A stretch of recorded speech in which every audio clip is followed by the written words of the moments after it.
Welcome to Digging Deeper. This is episode 4. So this is a month in now, which I'm really excited. It's gone by really quickly. But we've got a really great episode for you. So with me, I have the lovely, the talented Ber-Henda Williams. Round of applause. We don't have a studio audience today. Sometimes we do because some people lurking in the background. So we can pretend. That's so cool. So yeah, let's start off. Let's tell us about yourself. Ooh, about me. So Yeah. I am a poet. I am a host. I am bilingual. I am a teacher. I am a radio show host. Ooh. Super excited about that. We'll talk about that in a little bit. Yeah, you've got to share about that. I'm a Motor City woman. I have my own radio show. And I just love art. I love culture. And I love you. I'm so happy you're here. So good. I have a story to tell. So I met Ber-Henda in 2012. That's right. I think it was.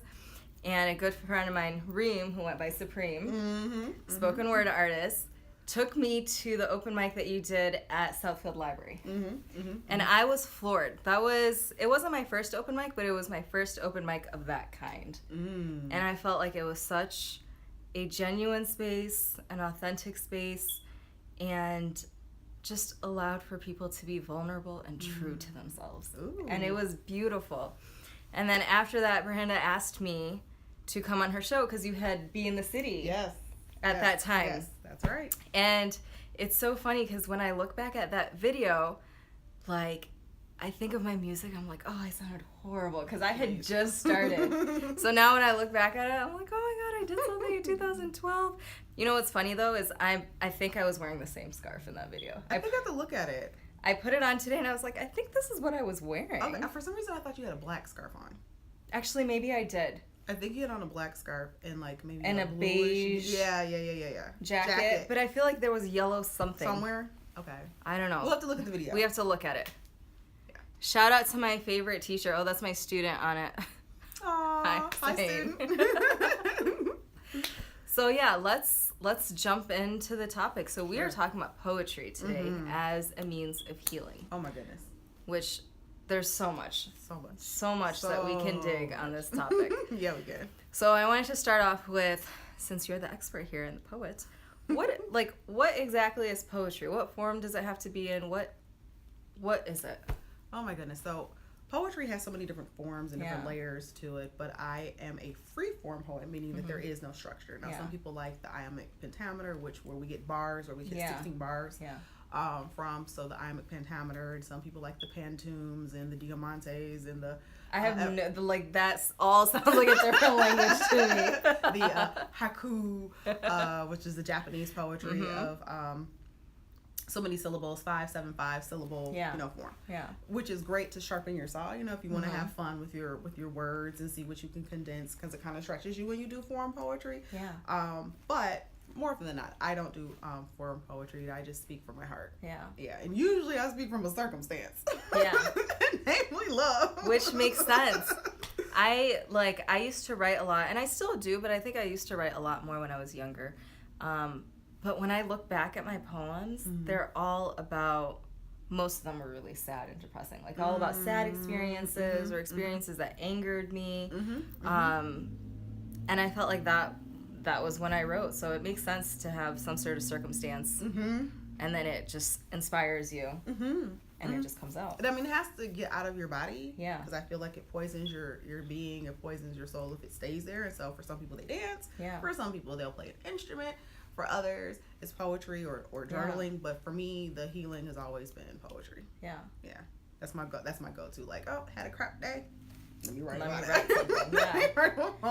it. Do you feel like the open mics that you've hosted, because you've hosted so many, which is pretty incredible. A few. Not just a few. Like, a few. You've done a lot. Does it feel like when you listen to people's poetry that most of that poetry is coming out of circumstances? Oh my God. It's coming from such personal spaces. I mean, I feel like as the listener, I am in a way holding the hand of the poet, like we're going through this experience together. And if you listen close enough, like you can hear your own experience in poetry. Yeah. You hear your own voice, you hear your own experiences, and it's just like you can feel the ouch, you can feel the pain, you can feel the joy, you can feel the love, you can feel the everything. Yeah. So I think that in hosting, I have such a unique experience, and I feel like a responsibility to shoulder or to support people's very raw emotions, because it's not cleaned up, it's not pretty. It's like, okay, pen to paper, no filter, no edit, this is my truth. And I feel very blessed and humbled that people come to my open mics and want to share their very intimate experiences. What are some of the things that you do, because you talk about, you know, like holding their hand or being there for them, what are some things that you do to make the poets that come up feel comfortable and feel like it's okay to share in this space and be vulnerable? Because it's scary. It's scary. It is so scary. They say that public speaking is like, it beats out death in terms of like top fears. So it's like, public speaking, then death. Because I don't want to deal with people and what they're going to think of me. Right. Because death is just easy. Like, that's me. Then I'm gone. Then I'm gone, right. Nobody cares, right? It's done, right? But I think that it's important as a host to reassure. I think it's important as a host to set certain ground rules and, you know, certain norms, if you will, like a teacher. So you have classroom norms. They're open mic norms that I think are very important to pay attention to and give audience to. And like I said, I just feel so blessed and humble that people feel comfortable. Once I set the parameters for what the open mic experience is going to be, then people feel very comfortable in sharing. And I mean, I've had episodes where I'm crying and everybody kind of hear these things, and then we're like, nobody's breathing, and then they're done, and you're like, it's like, oh my gosh, you held our breath. Like you held our breath captive to the very end of your poem. And I feel that, again, that is something to not take lightly. Like people are carrying stuff, and you know, there are not many outlets for expression. And I think especially like in the workplace or with our families, like we're always feeling like I have to be strong and I can't show any sign of vulnerability, because in our culture, vulnerability equals weakness, and I think that's ridiculous. But there aren't many safe spaces to really articulate like how you feel. And so open mic is the perfect space. Is the perfect space to come undone. We want you to come undone so that, you know, we can, as a community, build you back together again. You can go out and face the world. And that you need that. You can't live your life shying away from vulnerability, and shying away from expressing that truth to other people, because we're communal beings. Oh, absolutely. Like, to be in solitude and not share sounds miserable. It is very miserable. And as a person who I think I'm solitary by nature, every now and again you do need to come out into the world and to hang out with people. And it's really great in like a poetic space, whether it be like the open mic proper or like getting together with other writers to have like writing workshops, because I love that by way of open mic you develop friendships, and then you can like summon your poetry friends, and then there's a writing circle. So there's an extension of that open mic experience, because like, okay, so let's just get together and write. Or let's workshop this piece. And so for people who aren't familiar with like workshopping a piece, that's when you go through and you edit your piece. And it's not that you change your piece, and I call it a gentle critique. A gentle what? Gentle critique. Oh, I like that. Yes, there's I like that. Gentle critique. Very nicely. Because you know, when you're artist, you're sensitive about your stuff. Thus, that's Erica. Erica's like, I'm sensitive.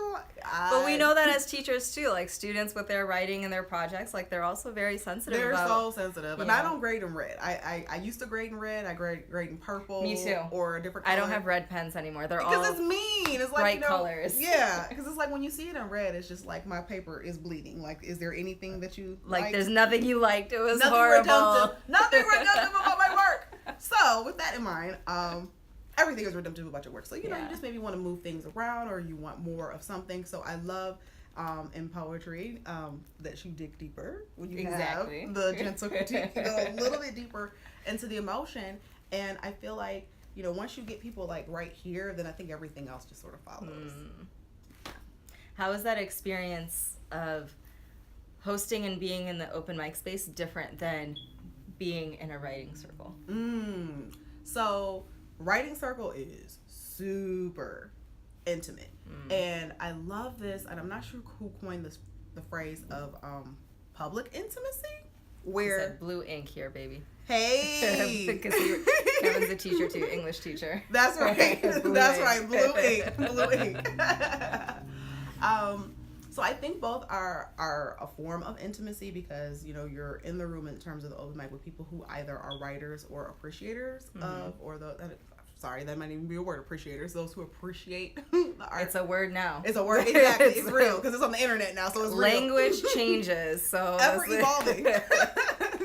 So, but then when you workshop, then I feel like it's more like really a community of like your peers, and I call them your midwives. So I like that. Even men in the space are midwives because they're helping you birth this piece or rebirth this piece, and you know, take it apart and then put it back together again. And there has to be a certain level of implicit trust because it's like, this is my child that I'm laying forth before, you know, sometimes it could be strangers or like others, and I don't want you to rip my baby apart. True. So it does, I think, make you better in relationship and better in partnership and better in community because vulnerability, I feel like, is a huge gift, but it also requires a lot of trust. Yeah. So it pushes both, I think, the listener and the writer. It pushes both. That's true. Yeah. Have you seen, there's this psychologist by the name of Brene Brown. All her videos? All her videos. Okay, all the things. Brene, if you're watching the video, I love you, girl. Exactly. Oh, my goodness. And if you don't know her, look her up. Because the first video of hers that I actually saw was the piece that she did on vulnerability. And that was my first introduction, too. And it was so great. So great. Because if you're not... The essence of her talk was that if you're not vulnerable, if you don't allow yourself to feel those scary feelings, that you're also not going to allow yourself to feel the positive feelings that would come out of those spaces. Absolutely. And she has another talk too about trust and how one earns trust, and she gives this really beautiful analogy of like these marbles, like these trust marbles, like how people invest in, and that's how you know, like, have they demonstrated that they can handle your secrets, that they can handle your vulnerability, are they trustworthy? And so each time a person does this demonstration, you kind of put a marble into the jar. So these are like your marble friends, like people that you can trust implicitly. And so I feel like that is still very akin to the writing experience. It's like, okay, so who can I share this vulnerable, you know, piece with? And then, you know, once it's refined to the, you know, to your liking, or, you know, just even refined just like for yourself. I just feel like as a poet, we are prophets, and so we have the ability to, for me, writing is also very spiritual. Absolutely. It's a deeply spiritual experience. Because some things I write, I'm like, oh, I didn't write that. That just... Because I'm not that smart. It was something else. It was something else that completely took over. Just came through me, and I'm just a vehicle. That's it. So, so then even availing yourself to that implies another very huge piece is surrender. You know, as writers or artists or dancers, we have to surrender over to, you know, the higher power, the muse, whatever you want to call it, to bring forth the work. And I mean, there have been pieces that I've written after I was done, you know, I could feel like the heat in my face, and I've cried, or, you know, had to breathe for myself or walk away from the notepad altogether. I still write notepads. Me too. I love notepads. You know, computer's cute. It's cute. But I really I still, even my music lyrics, I have notebooks for my music lyrics. I don't write. I don't type them. I'm a notebook junkie. So, hello, peace to anybody out there. If you really want to get next to me, notebooks. I love those notebooks. Really nice. What's that paper called? That smooth paper that doesn't tear? The papyrus. Yeah. That word. Paper is so smooth. Yeah, it's like parchment paper. It's good stuff.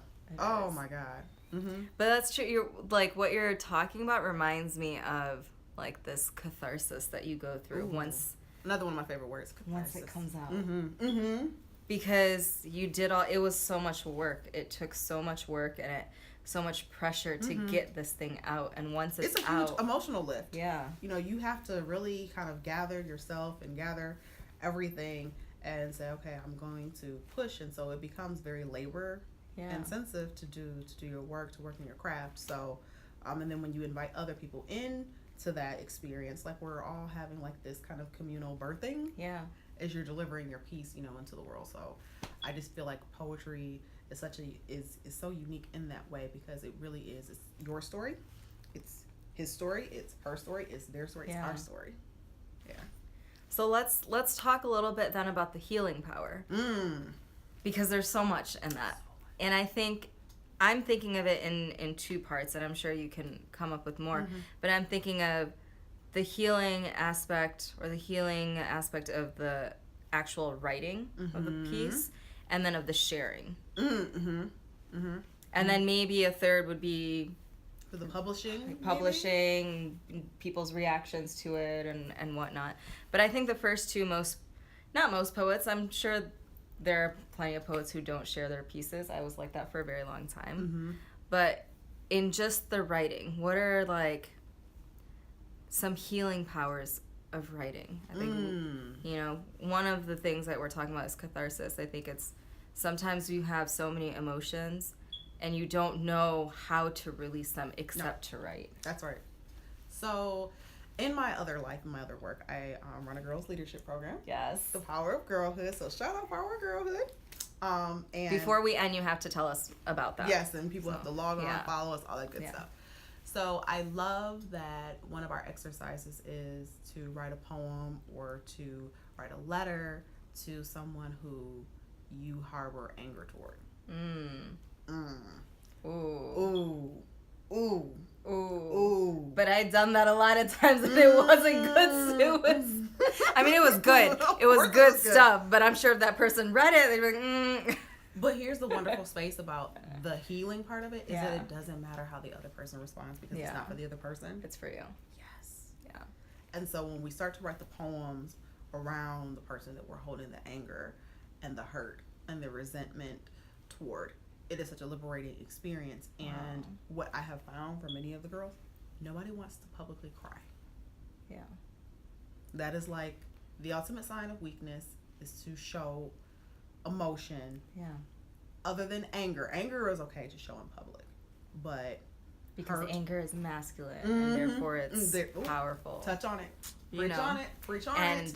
Preach on it. Crying is feminine and therefore it's weak. So we'll put that out there. So you will put a pin on that. So the tears come. Kleenex pass. There's sometimes need for a hug. Yeah. And then there's midwives necessary for that. But what's so beautiful is, how long have you gone with that hurt?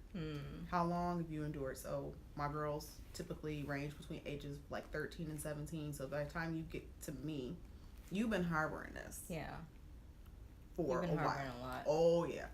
You've been harboring a lot, and you've been harboring for a long time. Yeah. So finally, we get to have the levee break, which is so beautiful, that you no longer have to carry this. Now, I'm not saying in one session or one poem is going to necessarily cure it all. Yeah. But it's a tool. Absolutely. And so now it's a tool that is healthy, won't give you a felony, because you can't go around killing people. Exactly. You can't do that. And it's not going to make you feel better. No, it's not. It's really not. And so it's like, you know, I liken it to like the hero story of vengeance. It's like, okay, I have to go off, and it's like, okay, so now that you've killed everyone, what are you left with? Because the revenge was your driver. Yeah. And so now that you no longer have like this driver, because everyone is, you know, dealt with, and the balances of karma have now been settled. Well, what do you have left? Yeah. So write a new story. And so that's what I offer the girls at the end of the pieces that they've written.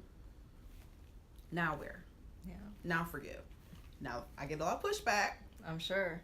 On the forgiving piece, but the forgiveness is not for, you know, them. It's for you. It's for you, so that you can sleep better at night, that you can rest, and this thing doesn't lord itself over you, doesn't have power over you anymore. And the poem is now like your evidence, and sometimes you may have to go back to it, and maybe you have to write another poem and another poem and another poem, which is fine. I mean, like one of the greatest poets that I think in terms of like hurt and pain that we absolutely love, Mary J. Blige. That My Life album, that's many people's truth. Yeah. And it's poetry. And it's poetry, right? Those lyrics, I mean, I'm still, I love the line. She said, how can I love somebody else if I can't love myself enough? I'm like, come on, Sister Mary. Yes. So that whole My Life album, I think for many people, and particularly, especially women of color, like that's our lives. Yeah.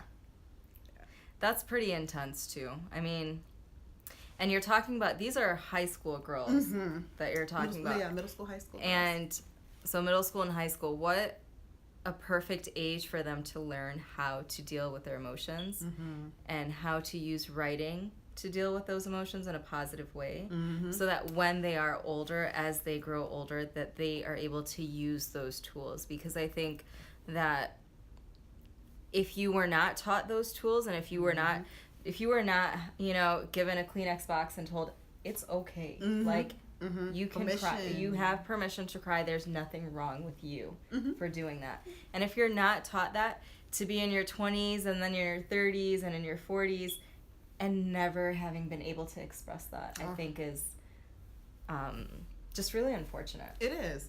And I mean, of course, that we can go on and on about how our educational system is set up, because it doesn't teach you how to manage your emotions. Yeah. There's not like a class for it.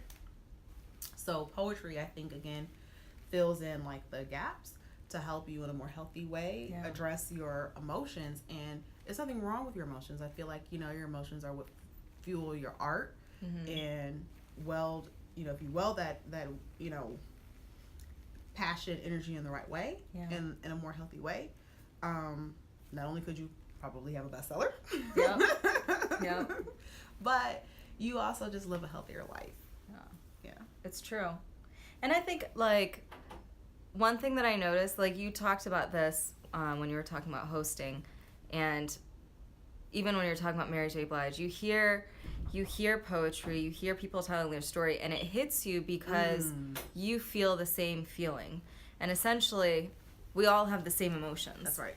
Like, whatever we're going through, the specific experience might be different, but how we feel is exactly the same. Oh my god. Doesn't matter where you are in the world. Right. And to connect with someone at that level, I think creates a really deep bond without you even having to spend so much time with that person. Absolutely. I mean, I think of like some of my favorite poets, my favorite authors. I feel like I have a piece of them. I mean, essentially, I do have a piece of them. Like, of course, there's no physical way for me to connect with Rumi. But Rumi is one of my favorite poets, and so through his work, I feel like I become. He gave thumbs up in the back. Oh yeah, Rumi makes me a better human. Yeah. His work just really teaches me how to love and how to be a better recipient of love, but also a better giver of love, and I love the way he uses his. I mean, he's just such a word weaver. I just absolutely adore it. But without like Rumi's works, like as a human, like where would we be if we didn't have Rumi in our lives? And I just feel like, yes, there are collections there, but still, I mean, Rumi is just so deep on so many levels, and I think it'll probably take my whole lifetime to like even catch up to where he is. So and to think of how many pieces he's got, or he wrote. I got a couple of comments. Kamal said, "Thank you, emotional wisdom, mashallah, Rumi." Yeah. Rumi fans out there. Yay, Rumi. That's huge too, because I feel like we talk about, like, there aren't classes for managing emotions, dealing with life experiences.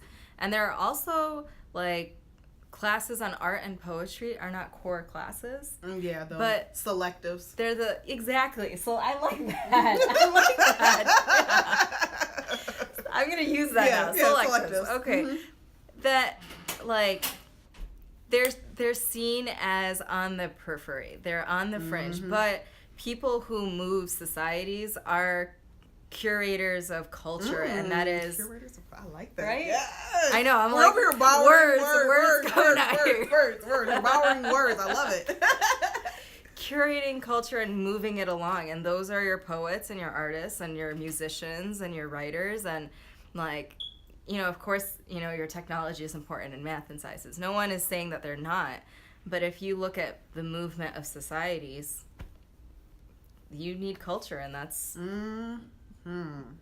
Oh my goodness, so much truth, in that statement. And so I feel that, you know, as you talk about curator of culture, artists are, because we definitely are, you know, the way we sort of, I think, organize our lives, I feel, is like through song. Like there was a song, you have a soundtrack for your life.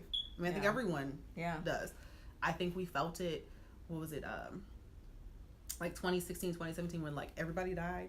Like everybody died. I'm like, Prince died, Michael Jackson died, David Bowie died, George Michael died, and we were like, all these people who created so much and really changed our worlds. Changed our worlds. And in a way that I don't think we really realized the impact. Like Prince, I remember I was at work and I got the news of Prince, and I thought it was a joke. Yeah. I thought it was a sick joke, and then I Googled it and my heart just sank to and I was no good the rest of the day. And I think the day after it hit me, I was sitting at the kitchen table and I just cried. Yeah, I'm like, Prince, you're gone. I couldn't take it. George Michael was like my first love. Yeah, he's such a cutie guy. George Michael's my first love, and I'm like, my first love is like, he's not here. He's not here. He's gone. Like, what am I going to do? And I just feel like their songs, where they write. Prince, we already know, hands down, in terms of musicianship. George Michael, lyrics, oh my goodness, just on fleek. And I'm just like, wow, like, where did you go? Like, mentally, emotionally, spiritually, what place did you have to be in to deliver to us, you know, in some cases, you know, like Careless Whisper, such a painful, you know, gut-wrenching, you know, heartbroken space. Like, who was it? Yeah. Let's beat him up.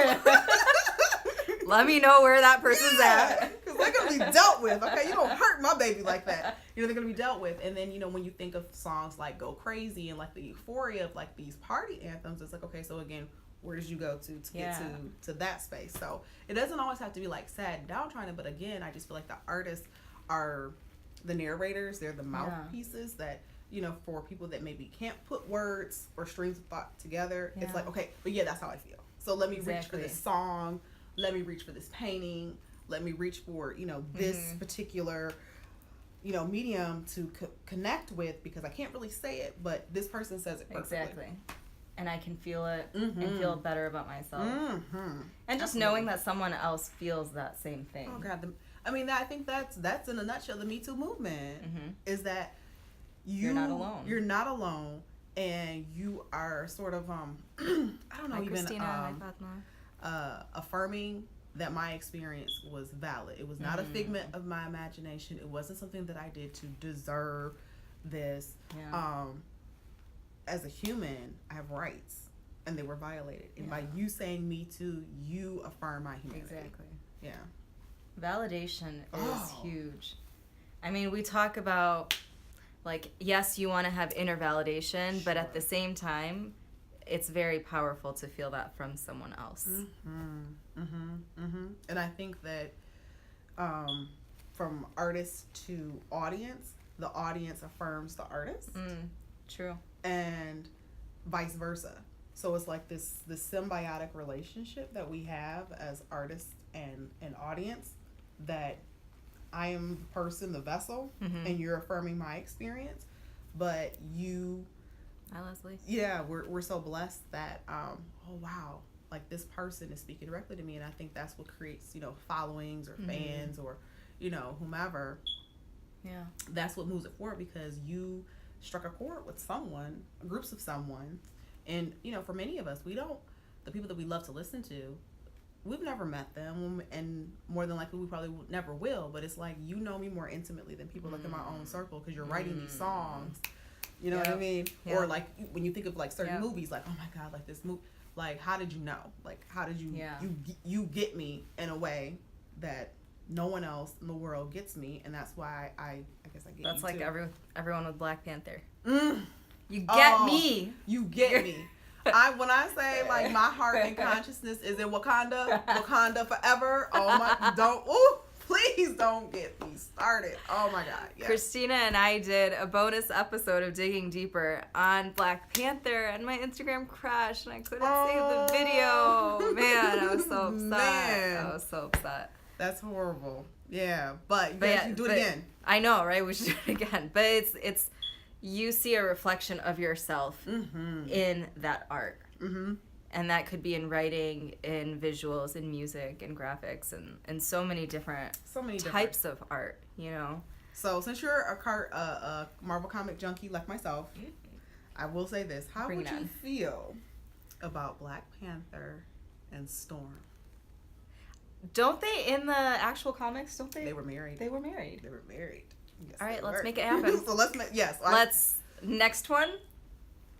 Just let's make it happen. Let's make it happen, because I think it's time for Storm to have her own origin story. Yes, I agree. Come on, Marvel. Pull it together, and just bring Black Panther into that story. I'm just saying. And leave then him in somewhere. It's going to be even bigger. Even bigger. Yeah, so I think it's time for Storm to have her own origin story. I think we're all waiting. Yes. And I think that also, too, with the numbers of Black Panther, we justify the making. Will come. Yep. No, we're coming. It's there. Yeah. And, you know, it's funny, Christina and I were talking about this. I don't know what it was, some event that I went to about the film industry. And why is it that we don't have Black leads in movies is because they think that, it's not going to make money. Excuse me.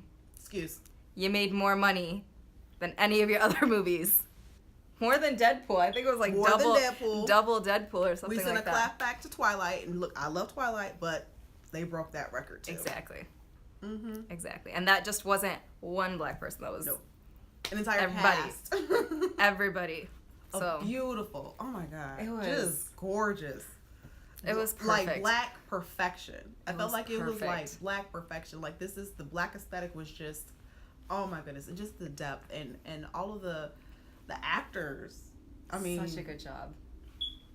No one was lacking. Everyone. The artistry, the clothes, the character development, the country itself, like just culture, all of it. They nailed it. I know that they did. So Wakanda. But we digress. Yeah. But I mean, it's still related because you see yourself. You see yourself in this right, piece. because I mean, what is it going to do now for a whole generation of Black children, and I would even say just children of color, growing up, that now, oh my goodness, you have a superhero that really looks like you. You know, now as young girls, like, I am a warrior. I am protecting These are like nation. Badass warriors. Just like, I protect a nation. And the whole idea and even concept of the feminine that, you know, Wakanda's, you know, patron saint or protector is the goddess Bass. Hello. Yeah. I didn't even think of that.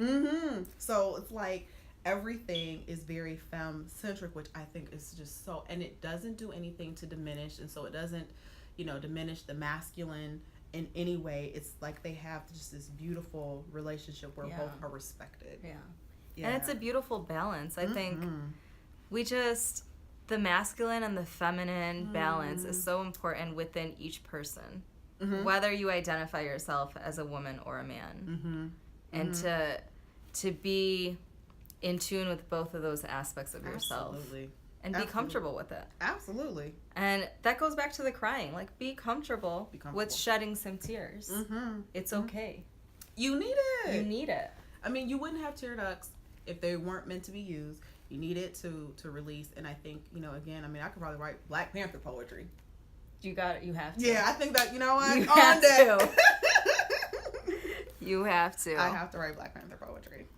Yeah. There was a friend of mine, Sonia, who was on the first episode, told me that after she watched it, she went home and wrote a bunch of music.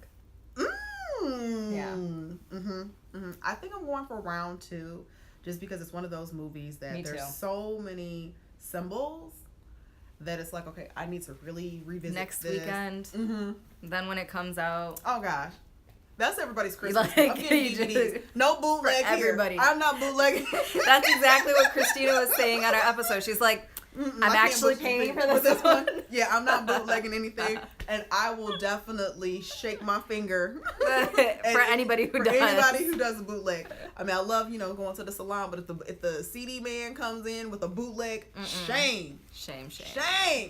Don't do it. So good. Yeah. How is it that I'm switching back now. I'm going back to, you're talking about, because we could talk about this forever. Yeah, we could. So you're at an open mic. Yes. The artist shares a piece. Mm-hmm. And what I find so beautiful is that the audience is affirming the artist and the artist is affirming the audience. Mm-hmm. And Christina's like, ha ha ha ha ha, same. Shame.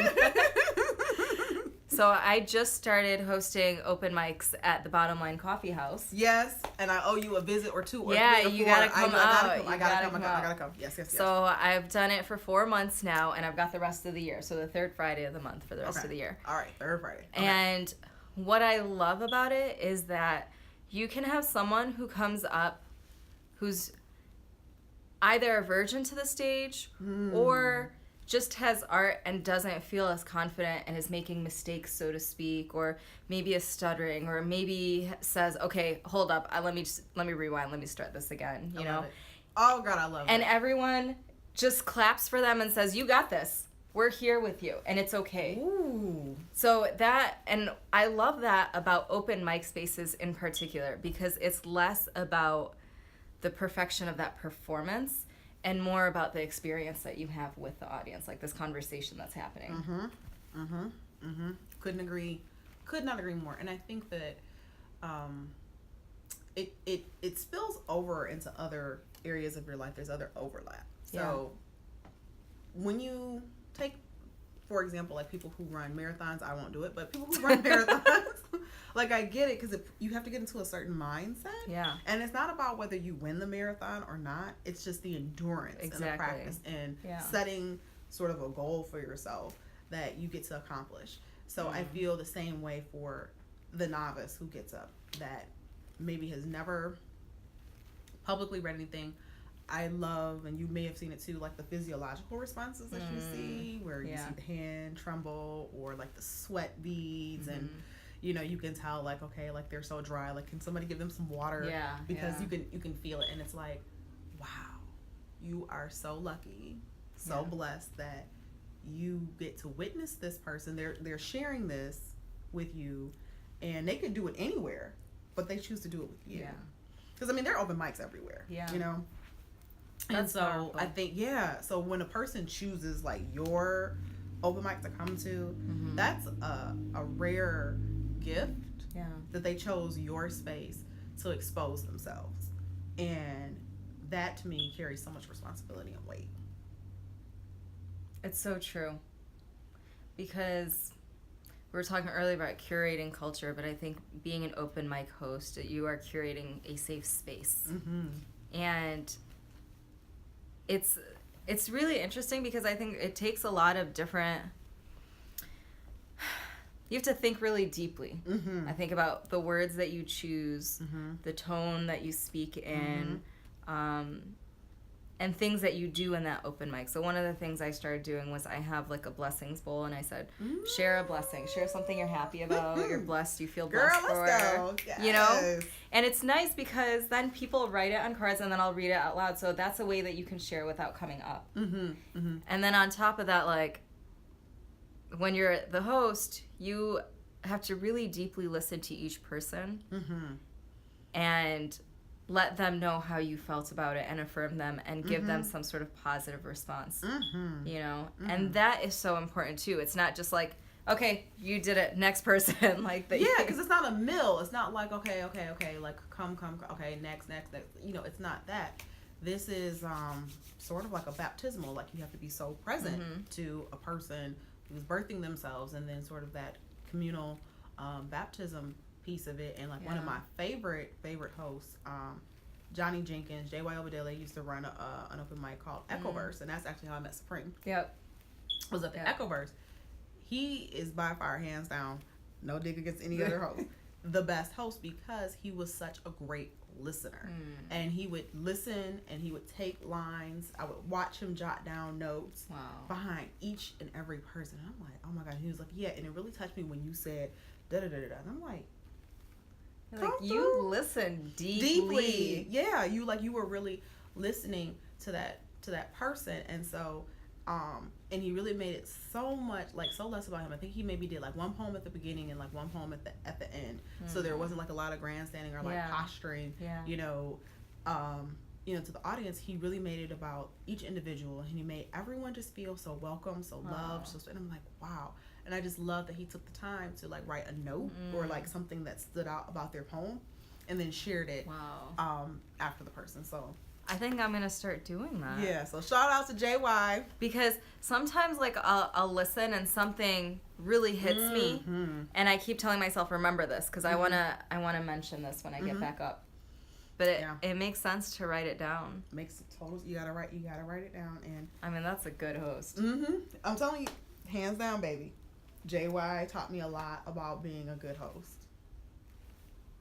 Yeah, it's not a show. This is work. This is work. And you know, you host an open mic, I host an open mic. It's like, you know, it's a ship. You know, you're a captain of this vessel, and you know it's gonna go in any direction. I mean, the poetry series, to me, I don't care who it is, it holds your energy. So like in one of my favorite films, Purple Rain, he was like, stage is no place for your personal stuff. It's not. Like, you have to forget about yourself for you know what, 90 minutes, 2 hours, however long. It can't be about you. It has to be all about the people who are coming to you, because you don't know what shape people are coming to you in. It's like ministry, really. Yeah. You don't know what shape, you know, people are coming to you in. And so you really have to be your best self. I meditate a lot before. Wow. I go into like deep like prayer mode, because you just don't know people. Sense. You don't know what people are coming with. Yeah. And since you don't know, it's best to really just ground yourself and like, okay, let me just put my stuff off for this little bit of time, just a couple hours, because I can pick it back up again, because it'll be there. Yep. Or I don't know. Like, after I leave, I actually feel better. I always feel better after I leave. Yeah, it's like a high. Yeah, it is. It's like a high, and you feel better, because it's like, wow, I was here in service. You know, you were here in service, you know, to someone else. And so after you're done, you know, if you're really into the stuff that you were carrying, it's like, not so much. Yeah, that's so true. Yeah. You touched on it a little bit about spirituality, and you brought it up earlier too with the writing process. And one of the things that we talk about in Digging Deeper is art and spirituality, and how art is a spiritual form. Oh, yeah. Like, doesn't matter whether you believe in a faith tradition, or if you believe in a divine power, or you practice a religion, or whatever it is. Art itself is deeply spiritual. Oh God, yes. Oh God, yes. Deeply, deeply spiritual. Oh yeah. I mean, I feel like poetry is the way in which we process our experiences. It's the lens on which we process things. And so, you know, even in the Tao tradition, Tao says that poetry is how we get through life, right? So this is how we process it all. So we get all this stuff that's bombarded, okay? And so we put it into like this sieve and, you know, shake it out. It's poetry that we use. That's the tool that we use. And so, you know, when you're writing, or if you're an artist, there is something that does take over your body, and it's like you have like this out-of-body experience. And in some cases, like even hosting, like I feel like I'm having an out-of-body experience. Like I'm hovering over the room, and I'm watching, you know, people come together. And, you know, shout out to you and your husband for coming out to the poetry series.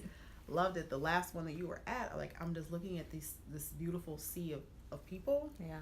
And when I feel like when you are intentional about the space, you reach out to people that don't necessarily look like you, that don't necessarily maybe think exactly like you.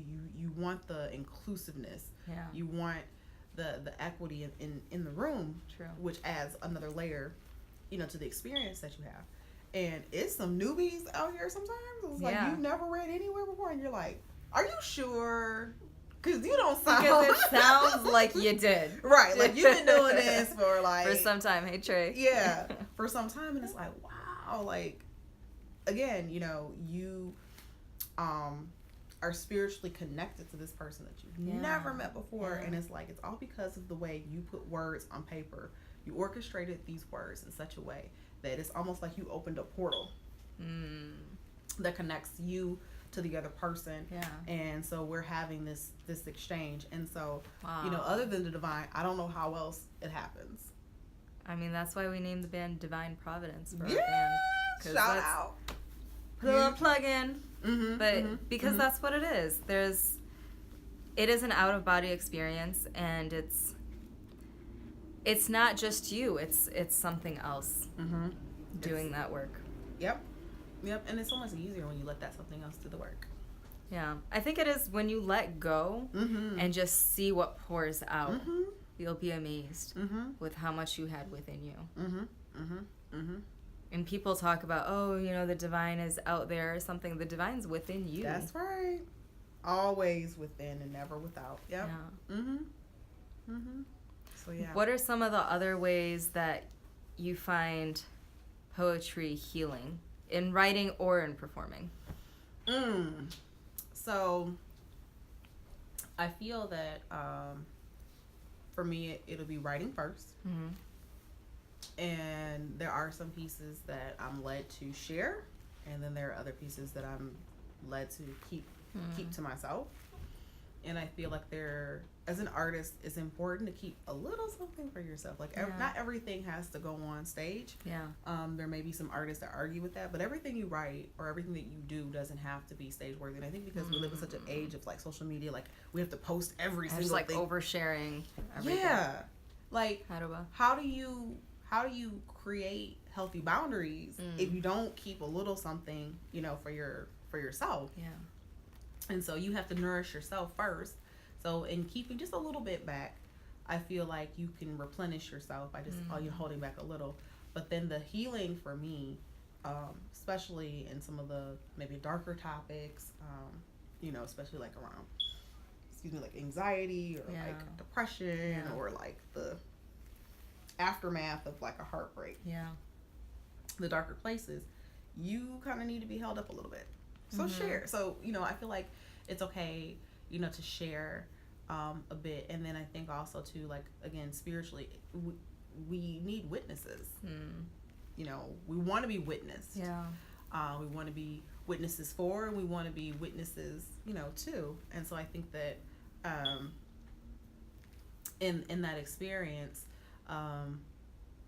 there's also an opportunity to sort of evangelize, to use sort of, I guess, religious cap. It's great to be able to be an evangelist for this art, to be a witness to others and for yourself. Yeah. Because again, I feel like in terms of like, even if you can 12-step everything, and they say the first step in the 12 is to admit that you have a problem. Yeah. Which is the hardest step. Admit that you have a problem and that you are powerless in of your own being to do anything about it, that you have to surrender to a power greater than yourself. Which is tough because we don't want to do that. And we're not socialized to be like that. No. We're socialized to be in control. That's right. And you got this, you do you. And I think, like, this whole idea of the American dream in general, like, coming up by your own bootstraps. Like, no, I'm sorry, nobody ever, that's not how it works. No one's, that's what I'm saying, like, who did that? Nobody did that. Right, because, I mean, let's be honest, if you said pull yourself by the bootstraps, how about you don't have any boots? Then what straps are you pulling at? I went to a talk that Dr. Cornell West did, and he said people talk about self-made man. Did you birth yourself? No. You came into this world by yourself? No. You raised yourself? I don't think so. No. Everybody needs help. Everybody needs support. Everybody needs love. And, like you said in the early part of the conversation, we're communal beings. I mean, we're not meant to, be alone. I mean, Scripture says man doesn't live by bread alone. So it's like you need more than just, food, or you need more than just, like, you need community. There's something deeper that we're looking for. Exactly. And I mean, poetry, again, is just like any other worship experience. It's like, forsake not the assembly. Yeah. We are assembled here and gathered for a reason. There's a reason why we come together in fellowship and we come together in community, because that's where the healing, really happens. It doesn't happen necessarily, like, all the time in isolation. You have to, have something to mirror it back to you, and someone to affirm it, someone to witness you. So, yeah. That's so true, because I think of, like, growing up, at least, like, my post-college and then into my graduate school days, I always felt like I didn't know who my community was anymore, because the community, I was raised in a religious community, and that community didn't fit me anymore. Like, I felt like that wasn't my space anymore. I outgrew it. And it wasn't, it's not anything bad about the community. It's just, it's not serving my purpose anymore. I need to find something else. Your soul grew. And, exactly. Some of us, are up for the challenge of, like, soul growth. And so, I think offline, we can have so many conversations about, religion, because I also grew up in a very Judeo-Christian, community. Yeah. And so I would sometimes, even hear things in church that were, to me, were like a little bit disparaging about other faiths, other traditions. And it's like, when you go to college, for example, you meet other people, and it's like, wow, you're not at all what maybe I've heard. Yeah. Yeah. Like, that's not, or some of the things I heard, like, that's really not true. Because now I have this firsthand experience. And, poetry, bringing it back to poetry gives you a certain agency and proxy to explore things that are different from your maybe community and what you typically experience. Yeah. And it's like when you listen to someone and hear it from a voice of, maybe a man who's very emotional. I love hearing poetry. I love when men get up and write poetry about their girlfriends or their significant others. Like, I just love, seeing, or like their children. Yeah. Oh, those pieces. Share that love. Yeah, and especially when black men get up and cry. When black men get up and cry, I'm like, okay, you know what? Everybody stop. We need to take this moment and acknowledge, this rarity, because society, again, in terms of like conditioning, this is unheard of and this is considered unacceptable. And it's like, wow, this man is brave enough to bare his soul, and he's brave enough, and his emotions to let you in a way that he's, I'm sure, since he ate all has been gushing, boys don't cry. Yeah. Real men don't cry. Yeah. Suck it up, deal with it. And it's like, no. Yeah, exactly. Yeah, that's not healthy. So I think you get to see people and connect with people in a way that we, in our day-to-day lives, because honestly, other than open mic, because it moves around, you're going to go into communities that aren't traditionally your own, and it's so easy to stay in your silo, and you stay over here and you stay over there, and don't move here, don't move there. And I think particularly like in religious communities, everything, like your essential needs are like kind of based in one place. And especially like if you're any like ethnic background, like you have your own community for everything. Like you have your own food, you have your own like growth, like we all stay and move. Yeah. We all stay and move together. Yeah. Traditions, etc. So it gets reinforced. And then, for those of us who are rogue enough, like, let me go and explore. Like, what are you doing? Well, I don't necessarily like this all the time. Yeah. Like I would have friends like, I didn't know you like comic books, and I'm like, well, you don't, so it's not like I have anybody we don't talk about it, but but I am a huge like comic book fan. I'm a huge I love okay I love 80s synth pop, and I'll probably Same here. Okay, yes. So I am. There you go. You got someone who you can talk to about it. Exactly, right? So it's like, I love this. And so within my little community, it's like, well, who am I going to talk to about, this stuff? Or, who am I going to have a conversation about, the Eurythmics and Flock of Seagulls, or, 70s, like, glam rock, like, Queen, and who am I going to talk to about that? Yeah. Well, no, we don't listen to stuff like this. David Bowie, like, you listen to... You have to venture out. Yeah, you do. You really do. You do. Yeah. It's interesting because the religious community I was raised in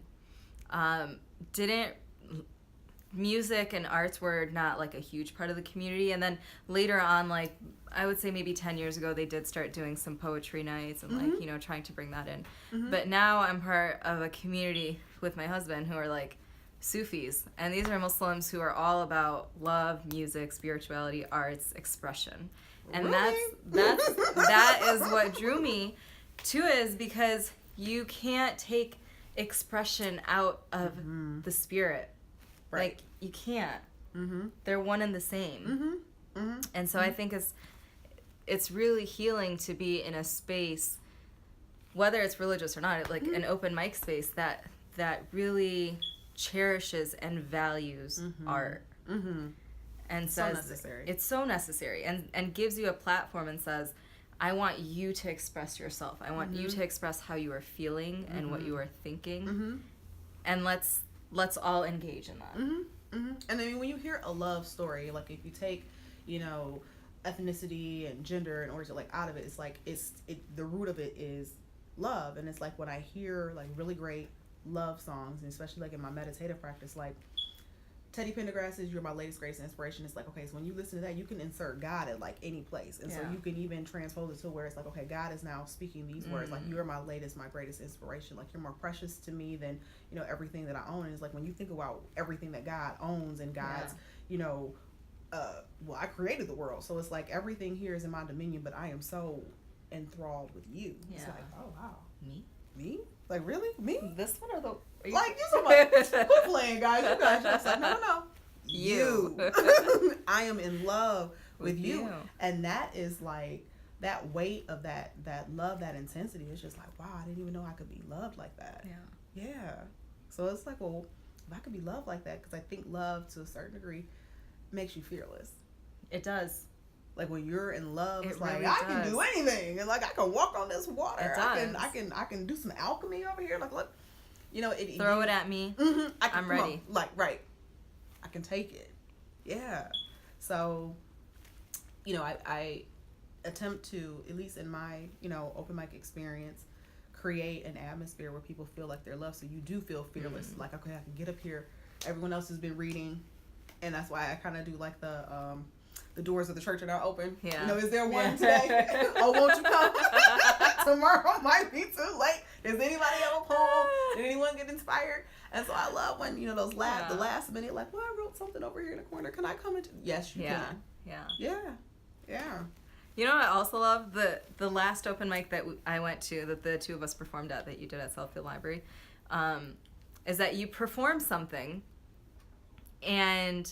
or you share something, and then when the actual open mic is done, people reach out and talk to you, and you want to talk to others about their pieces. And that, I think, is another powerful healing healing aspect of poetry, is the connections that you make afterwards. Because after you host open mic, I mean, the one at Bottom Line, they're supposed to, it ends at 9, and by 9:30 people are supposed to be out. You best believe for an hour people are there talking to one another, exchanging numbers, exchanging Instagram and all that stuff. Because you just said that's the best part. Yep. Because someone's going to come to you and say, we have 2 minutes. Someone's going to come up to you and say, that moved me. Yes, they are.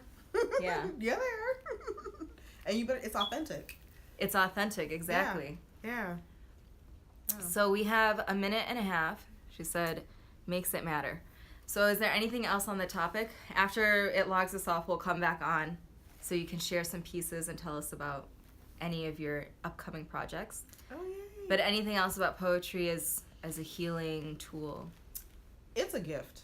I really believe that poetry is a gift from, you know, the divine architect, the maker of heaven and earth, whatever you want to call it, God, Yahweh, Most High, Yeshua, all of it that connects us to each other. And I feel like within whatever your faith tradition is, if you really sit down and look at it, the collective consciousness, we'll hear the same story over and over again.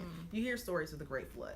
I'm so in love with like creation myths. You know, this idea that either from the earth or from the void, that something was created out of nothing because the word spoke it into being. There was something that spoke it. That's so powerful that the word created everything that we now know to be. Was a voice that came out of nowhere and said, let there be. And I'm like, well, first poet, let's go. That's profound. Say and it was. Be and it is. It's the word. Come on. It's the word, you're right. Yeah, so why don't we become more responsible with our words if we know that words can create? You know, let's be very, very responsible and intentional about the words that we choose and we say and that we speak, because we know that it has the power to create. I just want to, that last point that you said, the creating power of words that's deep. Because it forces a person to be very thoughtful and meticulous and careful about the words which you use. And language is so important. And the way that we use language, the way that we manipulate language, the words that we use. Yummy. You know? Yeah. And I'm sure as a fellow bilingual person, you know, when you're translating something, do you ever have like this moment where it's like, okay, I need to change the words around because there's a particular like emotion that I want to convey. Because if I use this word, this really isn't. It's not exactly the meaning. Correct. So I need to switch the words around, play with the word a little bit to convey a particular emotion or sentiment. Because if I don't word this correctly, I'm more translating not words. I'm translating a feeling or emotion. And it has to land well with this other person, so it doesn't offend or undo or change. And I feel like translating is it's so tough. It's tough. It is like one of the hardest things. It's like, okay, if I say it this way, it's not gonna work. It's not gonna work. Yep, it won't fly. Yeah. And I actually, I like the challenge of translating because it just, again, it stretches your humanity, and it's like, okay, let me search for words. I find myself looking for synonyms, and do I want this? Okay, pull out the dictionary here, pull out the thesaurus, pull out like all the... Hello. Yeah. I always tell my students anytime we do translation activities, because I think it is important to exercise that skill when you're bilingual. And I always tell my students, I don't want a literal translation. I don't want a word-for-word translation. I want a fluid translation. Come through, fluid. Come through, fluid. Because it's the words you're going to use in one language are going to be different than the words that you're going to use in a different language. Yeah, wow. Yeah. That was good. Digging deeper. Yes. We're digging deep. Yes, we are. Digging deep. So with that, would you like to share some pieces and then maybe talk about, or do you want to talk about your projects first and then share some pieces? It's your choice.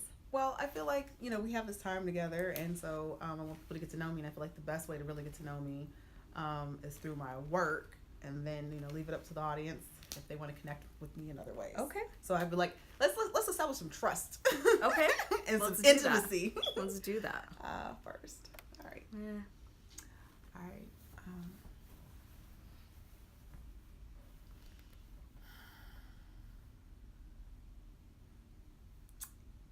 I went by the hospital last night to visit a friend of mine. He's on life support. Could you please pray for him?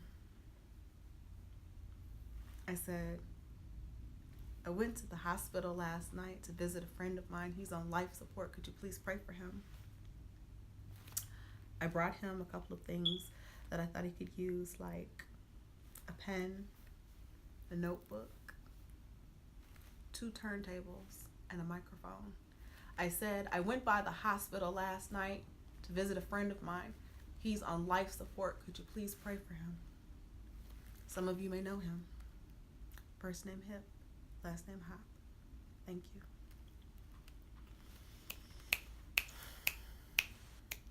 Didn't see that coming. Did he not have kids? Hopefully. Well, yeah, it's running around. Indie Soul, that's one of his. Babies that's running around. Progressive Underground. Heart faces. If hip hop is not dead, Definitely but I believe that I have to bring back Black Panther again. With Black Panther, I feel like now there's a rise in like the Black aesthetic, and I am really hoping that hip hop artists and artisans or people become curious, because it's not that the artists have stopped. There are plenty of authentic hip hop artists. I mean, we can talk about Detroit artists. I think you have Hogany Jones, was here. Last week. Miss Corona, Invincible. We've got Damon Decompose and Binary Star, and we could go on and on and on. I mean, the list goes on. Shout out Black Bottom Collective.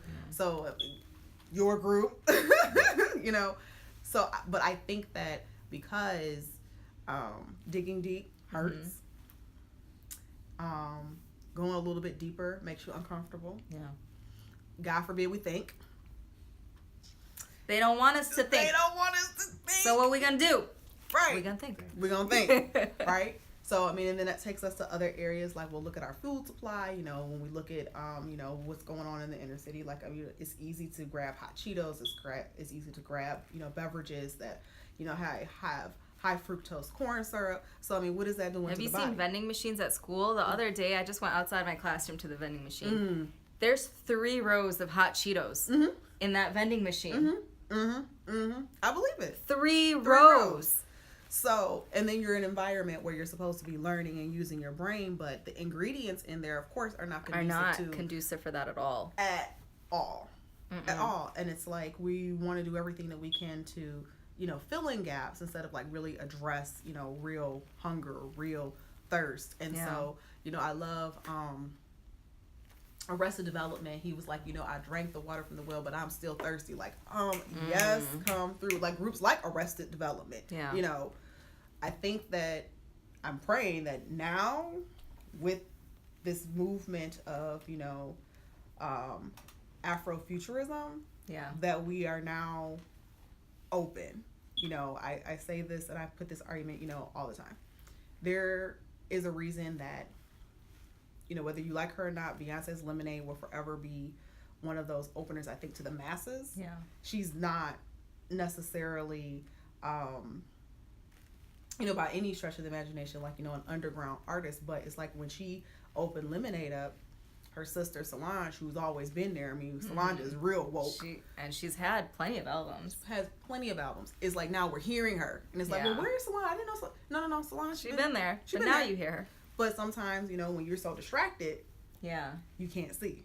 And now we have this beautiful black film, Black Panther. It's like, hopefully now you can see. Like, you can see what people have been screaming for years on the mountaintops. Like, now you can finally see it. And maybe your heart is now more open and your mind is more open. And maybe now you can understand what Erica was talking about when she was swimming underwater with $3 and $6. Like, now you can understand what the heck she was talking about. And I love that she even makes fun of herself. She was like, what good do your words do if they can't understand you? It's just like, she knows that, like, I'm going to hit you. With, like, some real heavy stuff. But I'm present for it, like, all day long. Yeah. It hurts, but that's what you have to do. That's right. But when you dig deeper, come on, you'll find some diamonds. Absolutely. You know, a little heat and pressure never hurt nobody. That's how diamonds get made. A little heat and pressure. It's okay. It's okay. You will be fine. You will come out glowing. Amen. You will come out glowing. You will not need this ring light. Just be. Although we love them. Although we do. I'm so present. I don't know. I am so present for this ring light. I'm like, where'd she get this ring? Okay, I'm so present for it. You gotta go on. Yeah. In my life. Yeah. So, but yeah, if people want to check me out, they can go to my website, BerHendaWilliams.com. That's like the space holder for all things B. Check me out. I can't believe, next Sunday is the first installment of Be Intentional Radio. That's so exciting. Oh my God, it's so exciting. I'm so nervous. How do people listen? Because I'm going to post everything to it. Yes, please. They can go to MotorCityWoman.com and I can forward you all the information. It all to me. And you can put it out there. And then, of course, send me your stuff for it's the third Friday, right? Yep. At Bottom Line. So shout out to Bottom Line. I would definitely forward that information on too. And so so that's like the big things thing that people can tune into. And then I'll be hosting a poetry stage for the UAW women. Ooh, when is that? That is next Saturday. It's free and open to the public. Okay. Dr. Bertice Berry is the keynote speaker, so shout out to her. I believe Jessica Care Moore is also on the bill, so she'll be delivering some poetry. Okay. So the lineup is slowly coming, but it's an amazing line, and it's free, and it's at the UAW proper on Jefferson, so people can check it out that way too. And I'll be sure to do some Facebook Live. Please do. So people can who aren't necessarily here with us in Michigan can enjoy it. Yeah, can enjoy it and check it out. So I'm just really excited about everything that you know, the Almighty is blessing me with, because I set out an intention last year and we got real clear, and now came into fruition. Come on. Leslie said, been a fan of B since PPNS days in Southfield. What happened to that It's just evolved. It just evolved to something else. So I had to take the curtain down for a minute. So love you, sis. Thank you so much for that. Had to take a curtain down for me to do some critical self-care. That's a whole other topic where I had to like. It's important. You have to take care of yourself. Yeah, and I just kept giving. I'm like, why am I tired all the time? Like, what's wrong with me? And I'm like, why am I crying every 5 minutes? Oh, because you're doing all of this and not any of. Yeah, and you have nothing left in your bank to give. Correct. So PPS is back. We are going to be there this Friday, at 6 o'clock. Oh, I did see that. At 6 o'clock. On the dot. What are we doing Friday? We gotta go.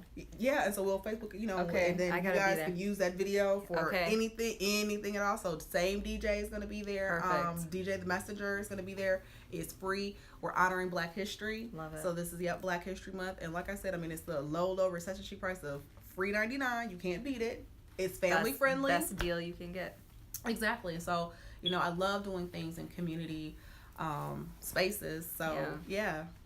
It really is the perfect space for that. It is. I'm like, you know what? I've looked at other places and just nothing else feels quite like home. Yeah. Like that library space. So, yeah. Okay. So, check her out there. Mm-hmm. On your radio show. On my radio show. Your website. On my website. All the details will be on Instagram. I will post that. Yay. And then also check us out. We're performing on Thursday, for those of you guys who don't know, at PJ's Lager House. Okay. Thursday at 8.